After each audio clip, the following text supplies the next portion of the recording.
ఎన్నికల్లో ఇచ్చిన హామీలను ఒక్కొక్కటిగా అమలు చేసేందుకు రంగంలోకి దిగుతున్నారు AP deputy CM Pawan Kalyan.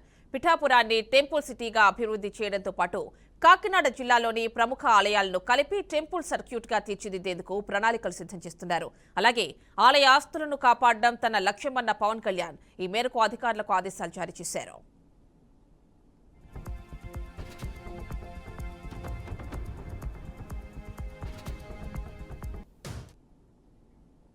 జిల్లాలోని ఆలయాలకు సంబంధించి పూర్తి వివరాలతో ఈ నెల 13న కలెక్టర్తో పవన్ సమావేశం కానున్నారు.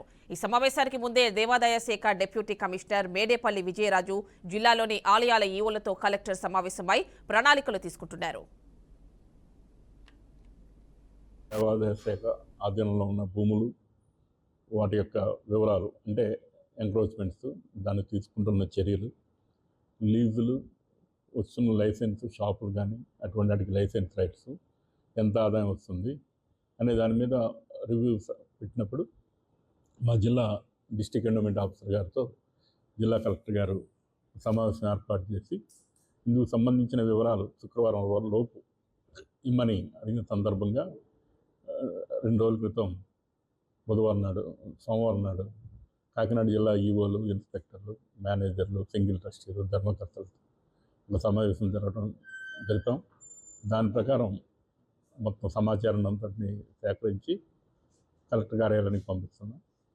మా డిఓ గారు రేపు శనివారం నాడు అది కలెక్టర్ గారితో సమావేశమై ఇప్పుడు వరకు ఉన్న ఇష్యూస్ని అక్కడ రెవెన్యూ అధికారులతో దృష్టికి తీసుకెళ్ళటం వల్ల తద్వారా గతంలో ప్రభుత్వం ఇచ్చిన జీవో 60 ప్రకారం 11 మంది జిల్లా ముఖ్య అధికారులతో ఒక సమావేశం ఏర్పాటు చేయమని, అందులో ముఖ్యంగా ప్రాధాన్యత కలిగిన సర్పవరం భావనాథ స్వామి టెంపుల్ భూములకు సంబంధించి, ఎంఎస్ఎన్టీఆర్టీస్ కాకినాడ భూములకు సంబంధించి ఈ 2 అంశాలని ప్రయారిటీ బేస్ మీద తీసుకొని అందుకు ఆక్రమణలో గురైన భూముల్ని ఏ విధంగా రిస్టోర్ చేయాలి, అలాగే పక్కా స్ట్రక్చర్స్ ఉంటే వాటిని ఏ విధమైన చర్యలు తీసుకోవాలి, దానికి ఇతర శాఖ అధికారులు అంటే revenue, police, municipal department, registration department, survey and settlement department, ఇలా ఇతర అధికారులతో కూడా ఒక సమావేశం ఏర్పాటు చేయడానికి జిల్లా దేవాదాయ శాఖ అధికారి